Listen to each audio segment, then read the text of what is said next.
Comics Are Dope is brought to you by the greatest shop in the world, my LCS, Fight or Flight Comics. And no, I'm not biased at all. They have a great selection of everything from new weekly comics to back issues, rare variants and statues and collectibles. They've got all sorts of stuff. And if you really want to follow what's going on, you got to follow them on Instagram. That way you can see when they get new collections in, when their latest signing or in-store events are, and what's in stock. So check out Fight or Flight Comics in Raleigh, North Carolina in the Triangle Town Center Mall and tell them BJ Kicks sent you. Now, let's start the show. Welcome back to Comics Are Dope, the podcast. I am your host, BJ Kicks, and man, it's exciting to be back behind this microphone saying that it's been a minute. As some of you guys know, we moved at the end of December and then, promptly had a baby in February. So this podcast has been MIA for the entirety of 2025 so far. And I can't lie, I'm not really fully back in the swing of things.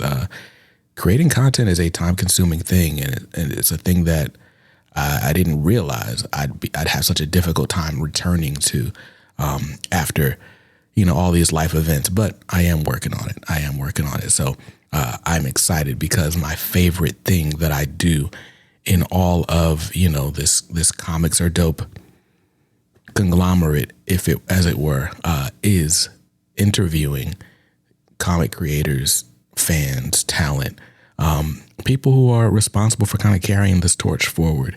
And with that, I'm really excited about today's guest. Today, I'm speaking with Matthew Medney, who is the founder of Gungnir Books. He, has had a storied history in comics, both in, the direct market and then doing like some sort of custom comics for different brands and entities. So it's really going to be fun to get into his background. But Gungnir came on my radar when they sent me a couple of review books earlier in the year. And I was just really excited and pleased with their overall packaging, the quality of their products, but then also the sort of novelty, if you will, the innovation with the way they bring their products to market, just what their offerings are and how they're doing things differently from most comic book publishers. So I think you will enjoy this conversation. It's a conversation about creativity, about cultivating experiences for comic fans, and doing something different for the readership. So I hope you enjoy my conversation with Matthew Medney. Well, guys, it's been a while since we've done one of these. It's almost like I forgot how to be an interviewer or something. But it's interesting. In the time since we've, kind of had this pause, there's been a lot going on. The comic industry is just kind of going through some changes. We're hearing all this doom and gloom on the news. People might be shutting down, all sorts of stuff is going on.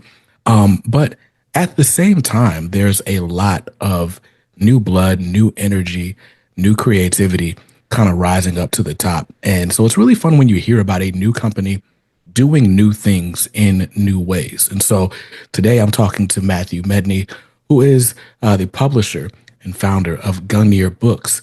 And they're doing some pretty interesting graphic novel projects that we're going to talk about right now. So welcome, Matthew, to Comics Are Dope, the podcast.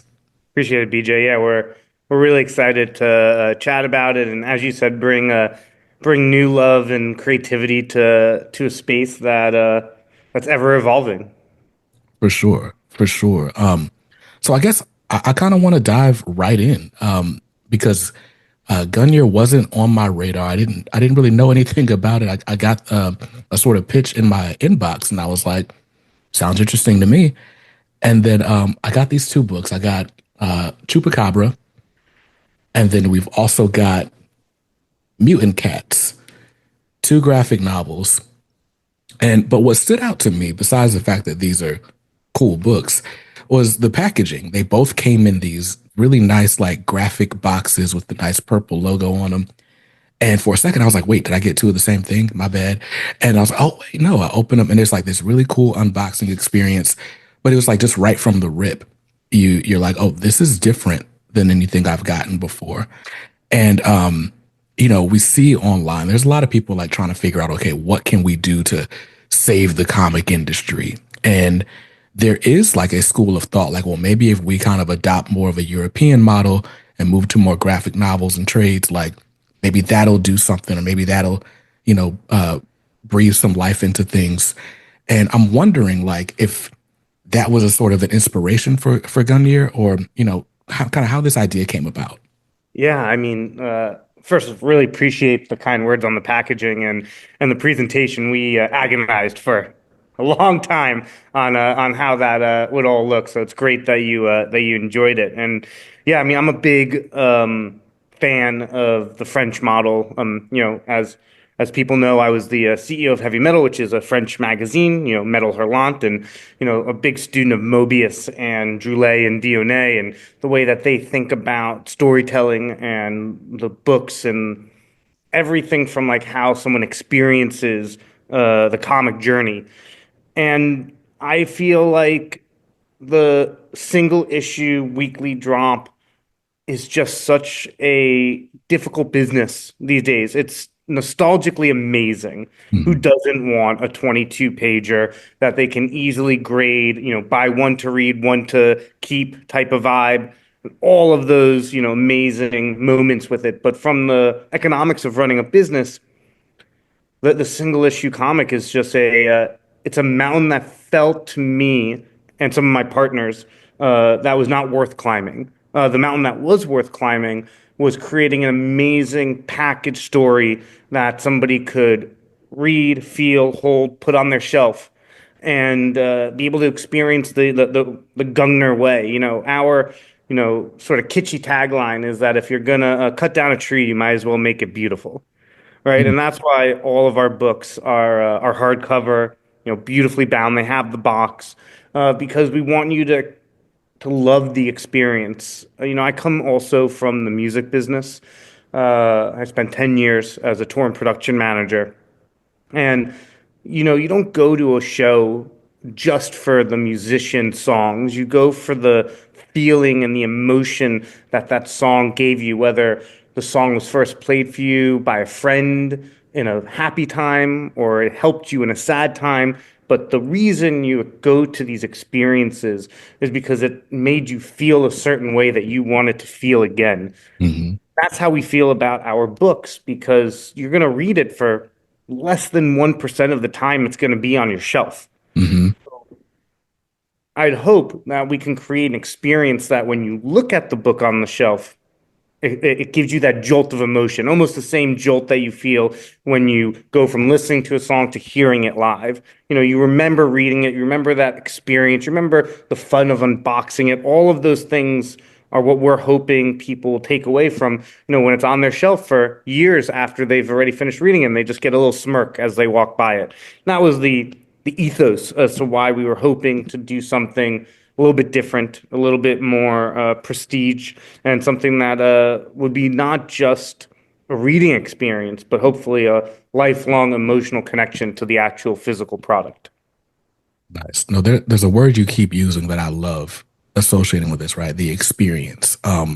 Maybe it's because I also have a background in music industry. Before I was doing this channel, I was a marketing consultant for independent musicians, Hmm, and so cool. and it was all about like, okay, how can you, find their fans and convert them into customers, but really just kind of build these sort of lifelong relationships. And I would harp a lot on this with my clients, like making sure that you're giving them an experience, right? Like if music is free, they can hear your song anywhere. Like why would they come to you for it? Why would they buy like a concert ticket? What is it about your band logo that they would want on a t-shirt, right? Like it's not so much that it's you, but it's like, all right, well, maybe they see somebody down the street and it's like, oh snap, he's got a Rolling Stone shirt on too. Like now we've got a bond. Like there's a community that forms around it. But no, that word experience, it's true because it's like you don't just read a comic book.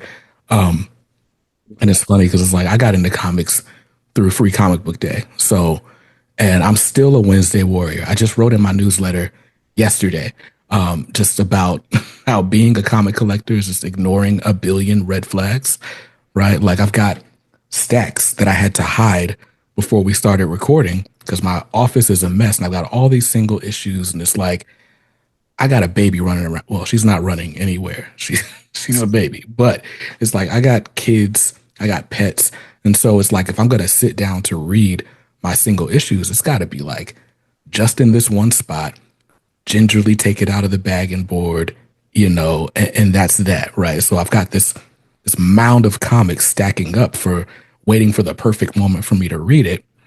And then it's like, next week comes and it's like, I got to add 12 more to this stack. And so, my newsletter yesterday was really just about how it doesn't really make sense for me to be collecting comics this way. Like, at the very least, I should probably switch to digital for like the periodical stuff, and then keep my collected editions for what we've got going on. And I don't know. It's just if I take away the single issues, then what I'm really taking away is the experience of going to the comic shop, the experience of like, oh snap, here's a first appearance. Like I didn't know this character was going to debut. The ads that are in every issue, right? Like, oh, I didn't know there was new M&Ms coming out. Like there's all of this stuff that's a part of the experience of reading comics. And so what I love about this is that if you're gonna not have that experience, then this has to be its own form of special, right? Like, and so I think you replicated that well, like which even just with the unboxing experience. But I mean, looking at this hardcover, like it's beautiful. Like, this is a podcast, but we'll be on YouTube as well. But it's like this Mutant Cats hardcover. There's a spot gloss on like where there's this like mutant slime. And then the Chupacabra, there's also got like spot gloss on the trade dress. But it's I mean, honestly, the books are very different experiences from one another. And so I mean that's on the outside.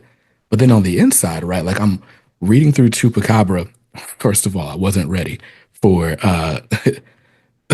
the sacrifice on page one. But But no one is. right. But then like you open this up and this almost looks like something that, would be published by Fantagraphics, right? Like just with there's almost like a texture to the art style. I don't know if like how that rendering is done. It almost looks like it's colored with like crayons and colored pencils, but then still inked digitally. I don't know how they achieved that. Yeah, It's great. Kyle Frenrich, Goons and Goblins on Instagram, Mm, uh, and colored, and he's special. wow. And so like looking at this art, is way different from like the sort of pop art nature of Mutant Cats.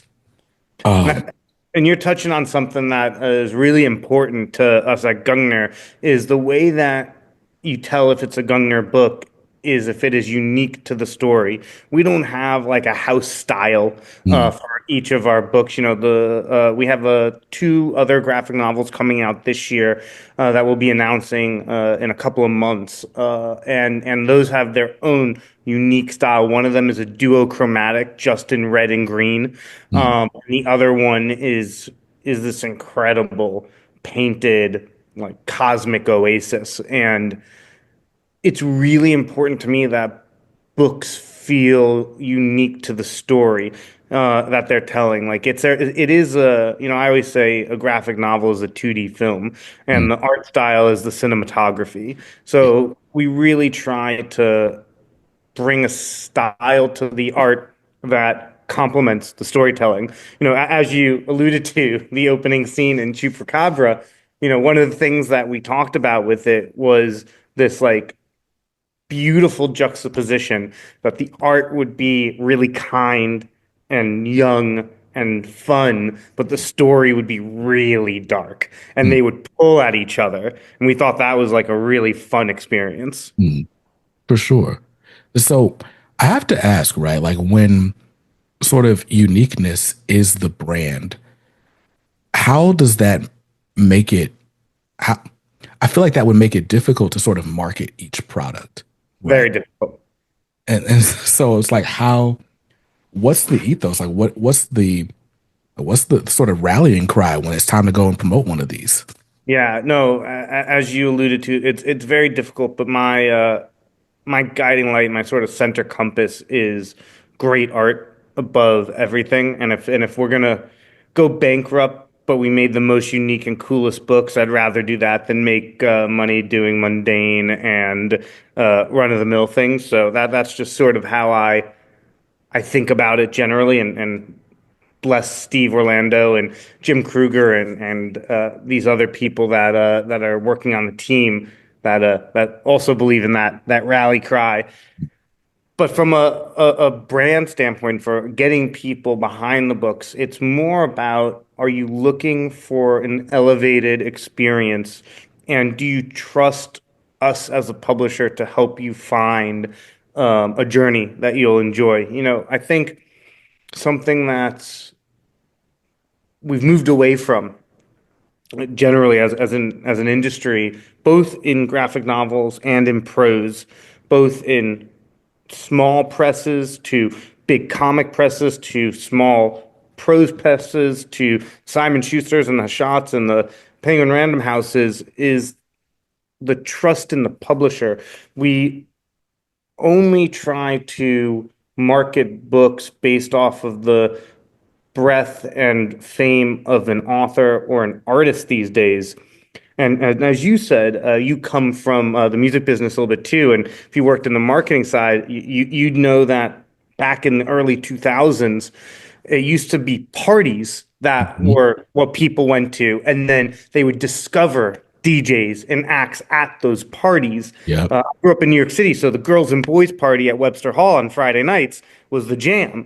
And then slowly that evolved into hard ticketed artist only shows. Hmm. And I think that took away discoverability of new and exciting talent.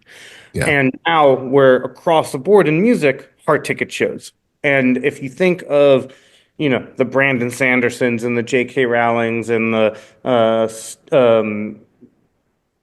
Night Shyamalans and he's a director, but he's written a few books. Sort of brands that people flock to, or Rebecca Yarros if we're doing a prose book there, or Tom King, et cetera, et cetera. You're going to these creator brands, and there's no shame on any of them. They're doing an amazing job, and it's incredible. I mean, I just finished reading the second book in the Imperium series from Rebecca Yarros, and I think those are fantastic fantasy books. But it lacks this ethos that we had in publishing as a whole back in the 70s, 80s, 90s, and then started losing it in the 2000s and 2010s, of people going to Barnes and Nobles and checking out newest releases from a publisher and being like, I have no idea what this is about, but I love fantasy and I love the last book from this publisher, and let me try this book, right? And I think one of the things that we're trying to do at Gungnir is, of course, we want to be a home for established great creators. We have a unnamed project that we're working on with Paul Cornell, who wrote a ton of Doctor Who, right? And an amazing writer. But we also have a ton of these amazing creators that you've never heard of, that we just think have a great story to tell. And we want to build a publishing house where the trust is in, we're going to help you find the weirdest, coolest, the most interesting stories, both from a narrative and an art style. And we also do some prose. So from the prose point of view too, that you can trust that we're doing that curating for you, Hmm. and come trust us on the books. And if you like a fantasy book, you'll love Chupacabra. And if you like a toilet humor, IT crowd, sort of The Office vibe, you're going to love Mutant Cats. And, we'll create categories that we'll say, if you like this, then like this book that you should trust us is going to be a really amazing experience. And that's what we're hoping to build, is this sort of community of people that are looking not necessarily for the biggest name, but for the most interesting story. That I think as a whole in an industry, we focus too much on the P&L of a specific book and not focus enough on the building of a creative that can create something amazing, but needs that initial first home. And we hope that first home and that last home throughout their life. And I think to do that, you need to create a community that trusts that they don't need to know the author to be able to experience a book. You're basically, putting the respect back on the publisher, not even so much respect, but it's like the product is taste, right? Like as you're talking, all I can think about is like my record collection, which is sitting in storage Exactly. to make room for this, right? But, I know what I'm getting if I grab a Philadelphia International record versus Motown versus Stax versus CTI or Blue Note, right? And it's like they're all great. They all do different things very well. I guess the only difference in this example is you're not just going to be a jazz outfit, right? Like it's not just, one style of book. But still, it's like if I see this label, if it comes in that box, it's going to be a good time. Exactly.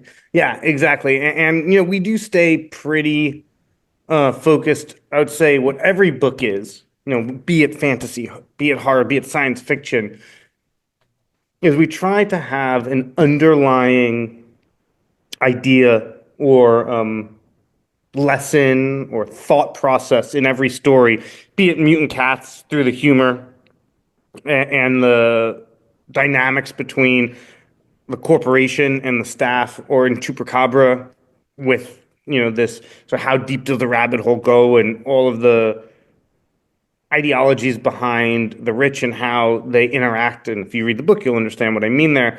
But we're trying to create questions for friends to have across a beer on a Friday night or a mocktail, no judgment, um, on a Friday night after they both read the book, and create the tinder that ignites a really fun conversation. Right? Mm, Because at the end of the day, I'm a big believer that authors in the genre space today are the philosophers of yesterday.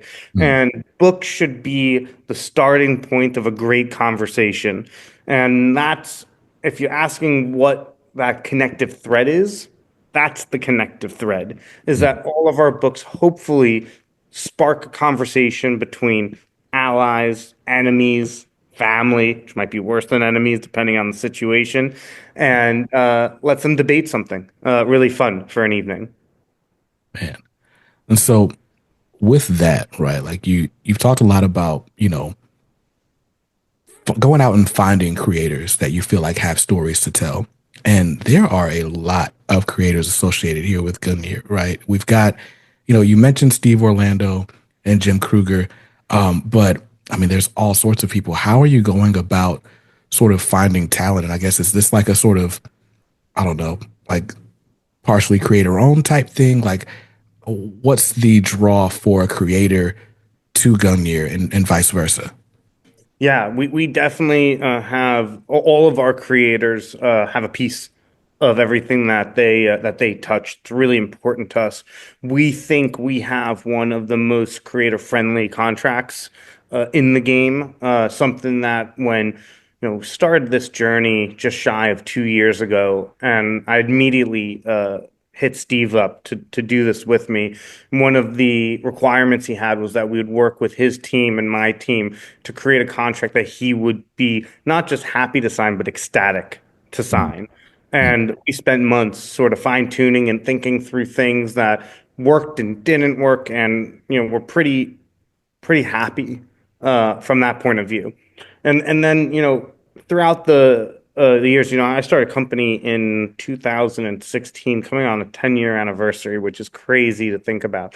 Where I fused music and comic books. When I realized that being on the road 200 days a year aged me 5 years every 1 year, yeah. I tried to parlay those skills to another industry, and comics was where I wanted to be. We had first done this comic book for Shaggy, Mm, for one of his songs with Nicky Jam called Body Good, which is really fun. And we've, been blessed to do a lot of stuff with Live Nation, and most recently with the NFL, with some great players, and with the Rolling Loud Music Festival throughout the years. And through this, we had a community of artists and creators who we collaborated with on those, and those were all effectively marketing materials, and a lot of work for hire. So when we started Gungnir, and I was able to reach back out to some of these guys and be like, hey, there's a path here for you to maybe get some mailbox money, depending on how well some of these books do. I'd love to tap you again on something that's not work for hire for this big artist, but something that we could own together, mm, and try to build build a product that we're all proud of. And it was a really amazing wave of support from that community that we've been building for the last decade. Nice. And so I guess, I mean, you guys have a lot of projects sort of in the pipeline. There's a lot of creators there already. What would you say is kind of like the mark of a Gungnir creative? What do you mean by that? So I guess like if you're like just scrolling on Instagram or like, just surfing online, it's like, what is that make about a creator that you'll see their work and you're like, oh, wait, we should try to do something together? Yeah, totally. So, weirder the better. I'm a big believer. Can't remember. I wish I'm not. I wish I could quote them correctly because I can't remember who said this. I actually think it was Eminem. If Mm, I'm misquoting and it was someone else and they listen to this, I'm very sorry. But I'm pretty sure it was Eminem that said that if you listen to a song for the first time and it doesn't make you uncomfortable, it's not unique enough. mm, And I feel that way about creative too. I look for the things that make me uncomfortable because I've never seen it before. mm, And if you've never seen it before, then it makes you uncomfortable.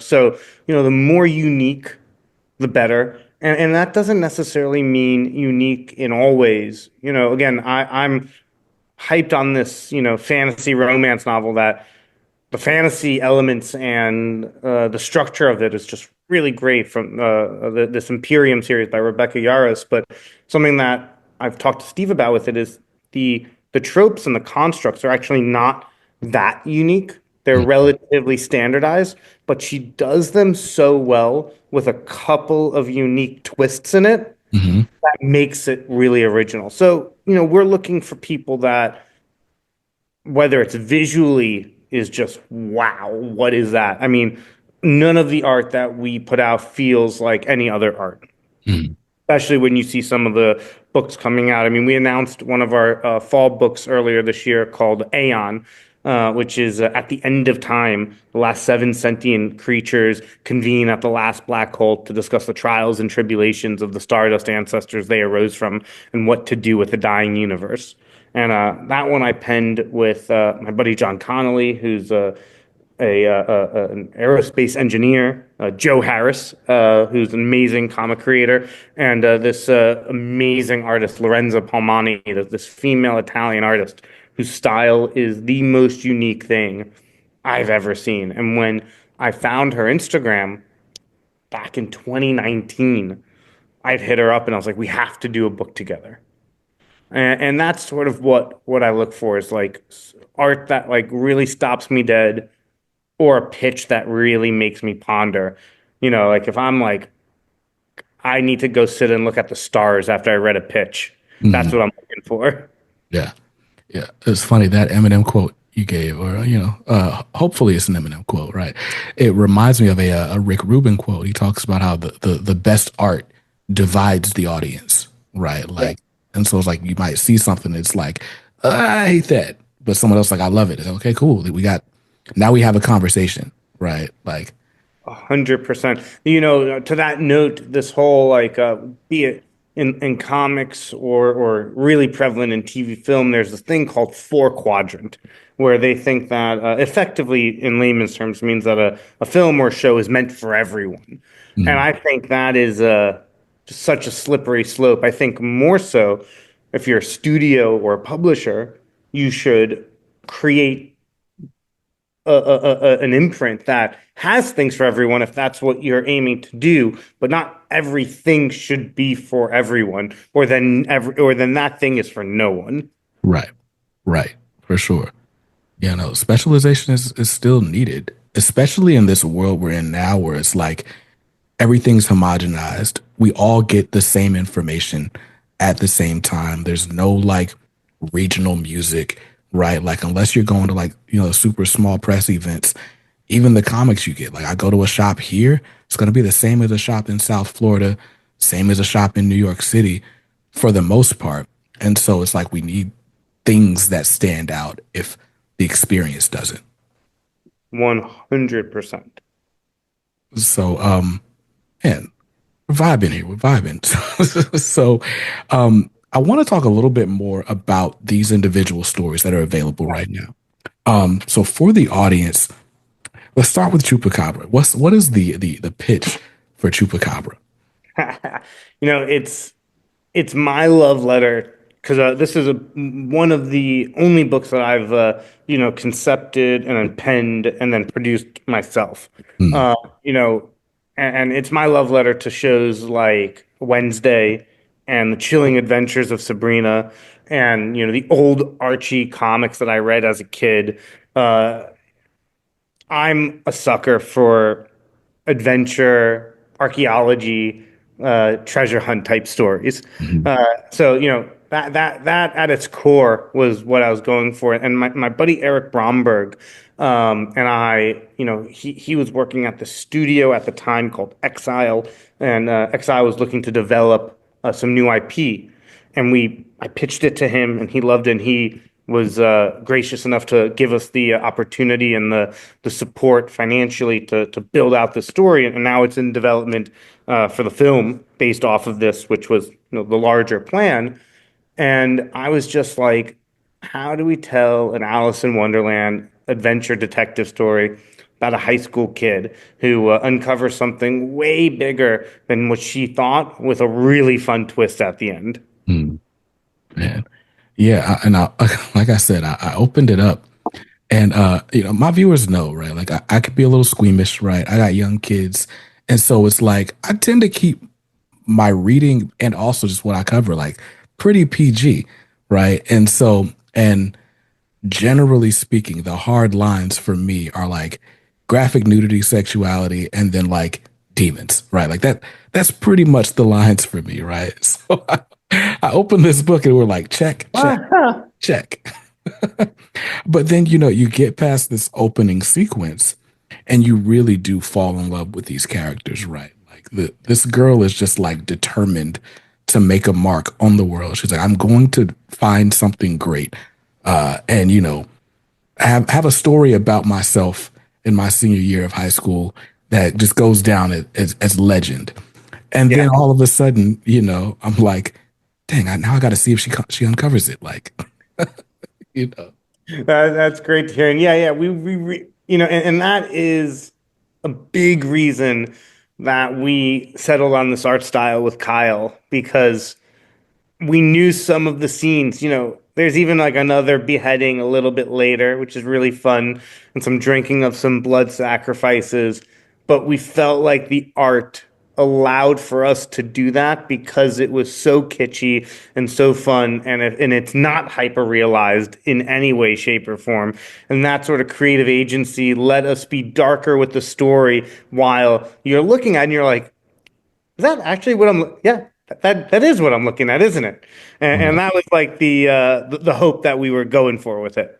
For sure. No, it definitely works. And I've seen that approach like in different ways, right? One of the books that surprised me last year was Beneath the Trees Where Nobody Sees, where it's like this busy world of Richard Scary looking characters, but one of them's a serial killer and she's like chopping bodies up and hiding the parts and stuff. It's like, what? I'm watching a teddy bear kill people. I don't get it. And then Why it's why Chucky worked back in the day. yeah, for sure. And then I think the other example I'd use would be Stray Dogs from a couple years ago. Totally. Stray And Dogs is a fun one. I really love that. It's like these Disney looking dogs, find out their new owner's a serial killer because dogs don't have a long memory. So it's like they kind of remember maybe how they got there, and that's about it.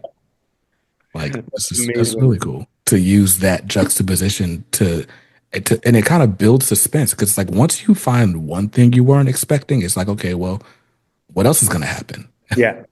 Because then you start trusting the team that they're gonna keep bringing you on that roller coaster through the ebbs and the flows. Right, right.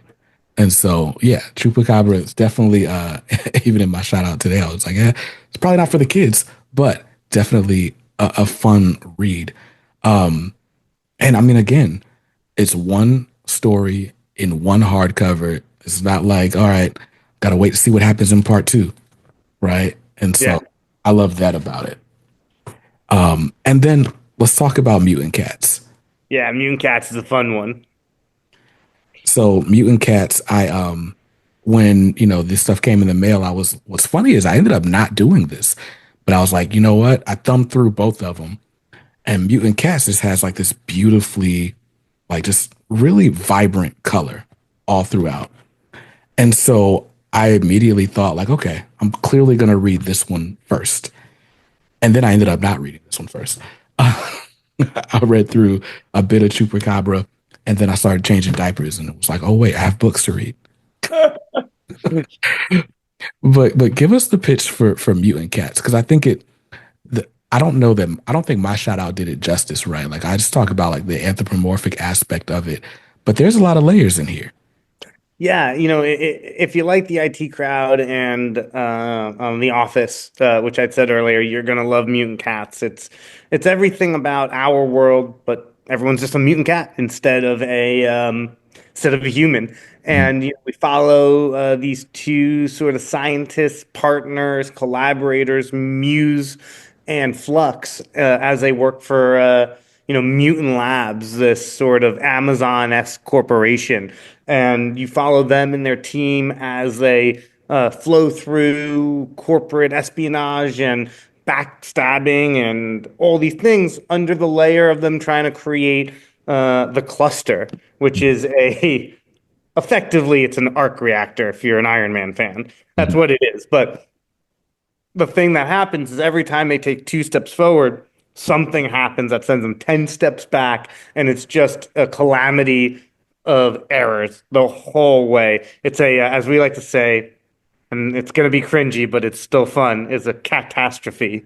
Um, but it really is just wild. And in the first few scenes, the cluster does not work as planned, and it rips a hole in interdimensional space. And as that happens, more issues occur as they're trying to fix this tear in space and time. I don't want to give away any more than that. That's like the first 5 pages, so not giving away too much. But yeah, just crazy, funny, hilarious things, and we really do try to pun it out as much as we can, and it's extremely self-aware. And I think that's what makes it the most fun. Yeah, you talked earlier just about like the humor kind of being really a vehicle in this book, and it is that, right? Like I don't I hate to use the phrase stupid funny because it's not that, right? It's not like you're watching Step Brothers or something, but it is like there's just all sorts of little things that just kind of add up to like you just laughing all the time.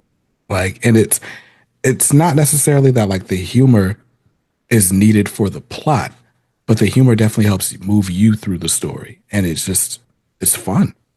Yeah.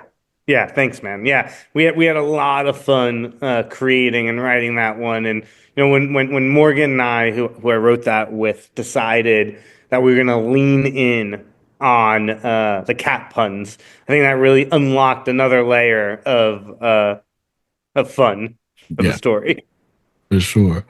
So, with Gungnir, how are you guys distributing these books? How can people get their hands on them? Yeah, so we have an e-commerce store, gungnir That's up and running, and you can order and buy today. And we're actually revamping our merch side. We have a bunch of really cool new shirts and other items that are going to be launching next week. I'll send you some actually. They're really fun. And then for in store, we have some pretty exciting news that's going to be coming out in the next few weeks. Yeah, nice, nice. And so, while I have you here, can we tease anything that's coming up? And Totally. all right, what we got? Yeah, so we have three books that are going to be coming out in Q4 this year.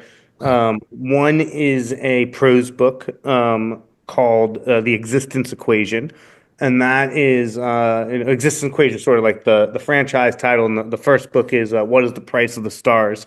And the quick elevator pitch of that is in 2293. College is no longer the biggest decision that every 18-year-old needs to make. They have to decide if they're going to download their consciousness into an android, void of human emotion, but able to travel the stars and meet other species and see the cosmos. Or do they stay a biological, know the stars' worth and reach, but they couldn't give up their humanity and they live on an Eden-like Earth for 60 years until they get culled for population control. And that decision of what is worth it for the stars is every 18-year-old's decision at the Institute. And we follow Liam Kerr, a 17-year-old boy, as he goes on his 12-month journey of discovery to decide what type of person he wants to be. Wow. That's that's a scary I'm trying to think of like trying to make that decision at that age. Like, And to me, it's just a great allegory for what I think is the absurdity of everyone putting the pressure on an 18-year-old to decide their future. wow. America is like one of the only countries where like it forces kids to go straight into college and decide their track. Most countries tell their 18-year-olds go travel for a year, go see the world, and then come back and tell us what you think you want to do. So this is a huge allegory for that decision-making process. Another one of our graphic novels called Last Breeds, which is that duochromatic story I was telling you about, written by Jonathan Ball, co-created by myself, Jonathan, and GMB. GMB and Jonathan, amazing creatives out of Canada. I worked with them a bit when I was at Heavy Metal and stayed in touch. And for a lack of a better phrase, we wanted to create asshole Tarzan, and and the story revolves around this guy Bale, who is one of the last breeds of people that didn't eat the Gen-core modified food, the Monsanto-esque modified food. And now you fast forward 16 years and kids' DNA is degrading because of the profiteering that happened with the consumerization of this type of food. And every kid is dying at the age of 16 because their DNA can't sustain life anymore because we kept putting too many chemicals in the food. Mm, And now this girl, Amelia, shows up at Bale's doorstep, and she's 17, and maybe she's the cure, very World War Z esque, mm. and Bale, in his most fitting asshole Tarzan way, has a bunch of last breed animals. He tames tigers, lions, and bears. Oh my! So in a Book of Eli-esque type way. He takes his herd of alpha animals and marches protecting Amelia from their safe haven in Texas to the last working lab in San Diego. And that's the stories of that journey. Wow. And so I guess something I didn't touch on, right? Like you mentioned you've got graphic novel projects, but you also got prose projects, and some of this stuff is like the goal of it is like other media as well. Um, with starting this company, right? Like how is it to have such a broad scope, and how do you decide what story for what medium? Yeah, it definitely has its challenges, obviously, but I didn't want to curb the ability for a creator to put it in whatever medium they thought the story worked best and what we together with them thought worked best. I personally love the prose medium. I think it's amazing. I love it just as much as the graphic novel medium for different reasons. Allowing your mind to paint the pictures, and then allowing your mind to look at the art and imagine the video. Both of them have really near and dear places in my heart. So I wanted to. I was a huge Harry Potter fan growing up. Mm, Those books shaped my whole world, and same goes with Lord of the Rings. It's a huge Tolkienite. I mean, I can talk about all of the Foundation and H.G. Geiger and all of these amazing authors, but also early day Stan Lee and Jack Kirby was just like bonkers. mm, So to me, I wanted to look at both mediums and see how we could find audiences in both. And I'm a big believer that the community that wants to read and engage with the experiences of a book, be it prose or graphic novel, is much larger than that we than we think. Even for whatever reason, comic book shops, I don't think represent the amount of readers who want comic books. I think the conventions are probably a better um, gauge of how Mhm. many potential readers are out there. Mhm. And there's no shame on the comic book shops. As you said, I love the feeling of going in to comic book shops. Shout out to Golden Apple. Those are my guys over here in LA. I love them to death.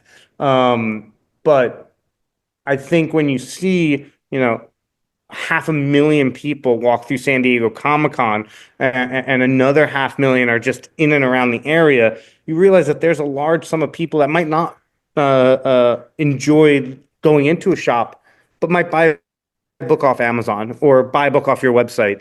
And I do think that there's an opportunity to to capture that audience too that loves the culture and loves the experience and goes to the experiences, but maybe wants to be brought to their level on engaging on an actual book. Yeah, yeah, for sure. The audience is definitely bigger, right? Like, because I've just as an example, right? Like, I go to my local comic shop every week, and besides my kids, I rarely see kids there unless there's some sort of an activation, free comic Yeah. book day, or like it's Halloween or something like that, right? But like last weekend, my niece and nephew came over. I gave my nephew like one of those little Marvels comic books, and Yeah. so the girls are upstairs playing, and he's just downstairs reading the Hulk.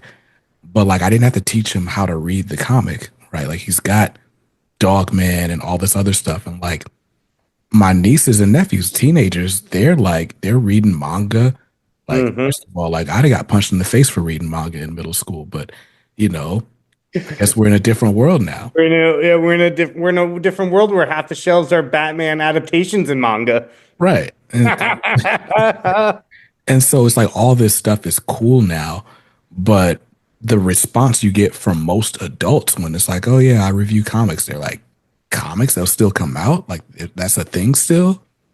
And so there's definitely a disconnect, but I think it's generational. So like the more you bring these things sort of to the marketplace, whether it's a school book fair or just having a presence online, like I think kids will discover it, people will discover great stories. I guess on that vein, a question I had for you, since we're both sort of music industry alumni, right? Like what pushed me out of the music industry was one burnout, right? Like you mentioned, you know, Classic.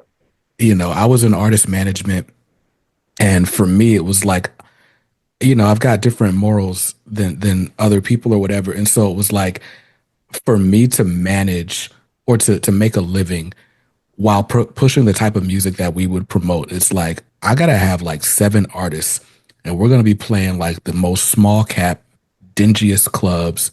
We might be doing these showcases where like the show doesn't start till 11, and it's like there's no way I'm doing this with all these kids and still enjoying life, right? So it's like I don't want to be so hands on the scene every weekend and all that. And so that's kind of what moved me into consulting. And then COVID hits, and my whole kind of plan for artists is like, well, let's find your community, and then let's get you like polished up so you can take that on the road and keep, you know, selling live tickets and stuff like that, and just building experiences. COVID hits, small cap venues kind of shut down, and then like when everything comes back, the industry is just sort of remade, and it's festivals. Like everything is like a 1 million seat venue, and you've got these artists going from like their bedroom to Rolling Loud, and that is like the weirdest trajectory ever. And I'm just like, you know what? I'm an old man. Y'all got it. you know? Oh man, yeah, I I uh I empathize with a lot of that journey. Doing the tour and production management was a blessing. I got to go to about 55 countries and launch off a bunch of fireworks and pyrotechnics, which I'm forever grateful for that experience. But to your point, it would be a 22-day tour. Hmm. You're not really paid great, but you're expected to be on 24/7 because when you're not with the artist, you're advancing that Right. next show. And you're going to the venue at 4 p.m. to do the walkthrough. And then you're doing dinner with the artist and with the promoter, and then your show starts at midnight or 1, and then you're back at the hotel at 3. You're on a plane the next day at 10. You're at the next city at 2.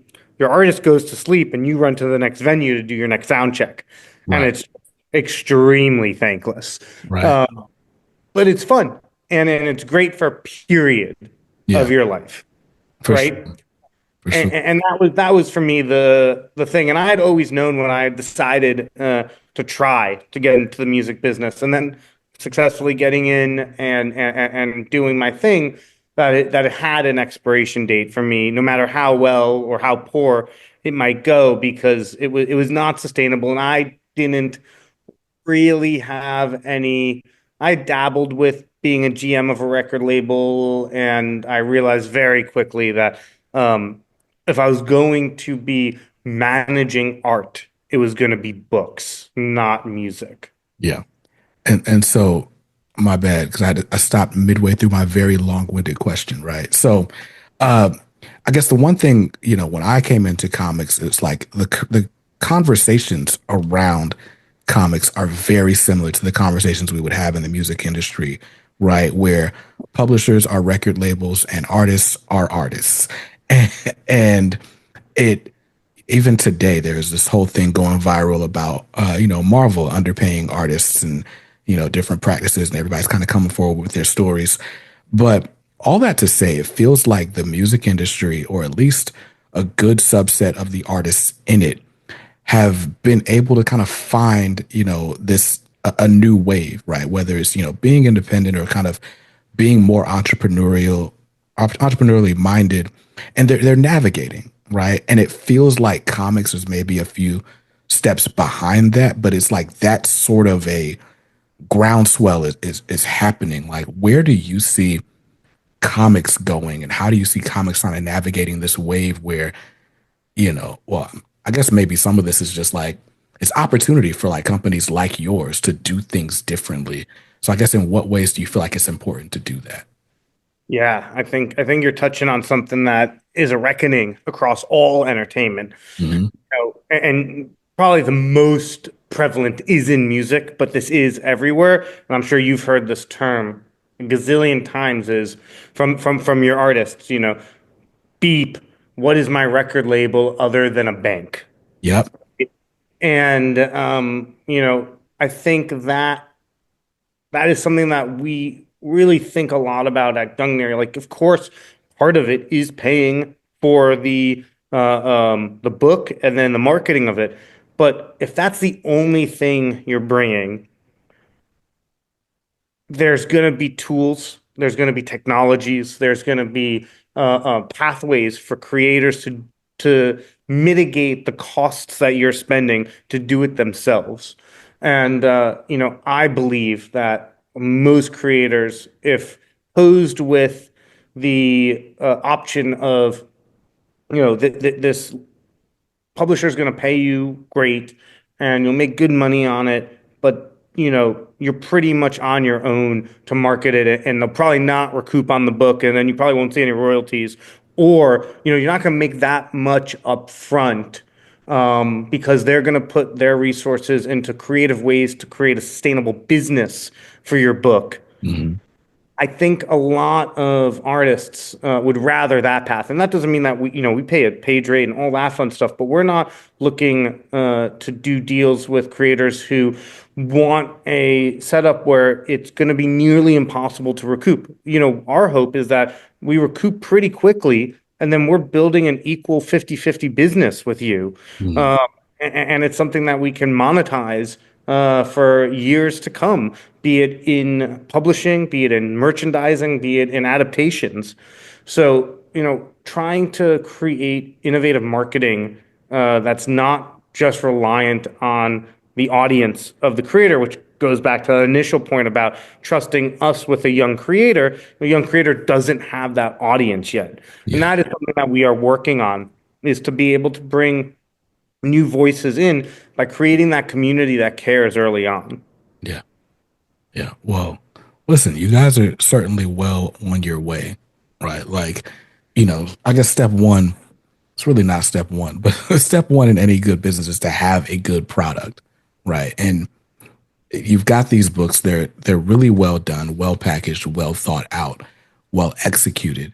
And so I guess the rest of it is us telling people about it, right? Like, That is always, and that's always been the crux of it is, we gotta megaphone it out there. We gotta get people like you and create this community of people that want to take a chance on reading and being part of the Gungnir community, the Odin's army, for the fun marketing slangs that our team has put together. But yeah, we're just excited for people to discover it. When I remember when I was a kid, discovering books like Holes and discovering books like Saga early on, mm, right? No, because a lot of people don't realize that Saga, I mean, I might be off a few issues, but like didn't really get the wow that it has now till like issue 15 or 16. Like mm, it wasn't like off the bat. yeah, But I remember finding that in a comic shop and being like, "Oh shit, this is fucking sick." mm, Uh, and and I want to hopefully be able to be that for some kids today. for sure, for sure. And so again, we're on the way, right? But the next step in this process is for you guys, the listener, to go out and grab these books to try them out. So Matthew, where can they go again to grab some of these books? Yeah, so like both Mutant Cats and Chupacabra available at gungnirBooks.com. Easy purchase. They're available on Amazon. They're available in some Barnes and Nobles in stores, but on barnesandnobles.com and a handful of your local comic shops. And if your local comic shop doesn't have it, just tell your guy to pick it up, and they should be running through the Diamond system on both of those. Nice, nice. Well, yeah, get a special ordered anywhere. It's very cool. Well, Matthew, again, thank you so much. One, for your time. Thank you for sending these so I could check them out because these are really cool. And I wish you the best of luck. I hope everything is super successful. And I'm sure it will be. And we'll be talking soon about these upcoming projects. I appreciate it, man. Thanks so much for having me. No problem at all. And to you guys out there, go to gugnirbooks.com. Check out the titles available. Check out the merchandise and experiences that'll be up by the time this episode goes live.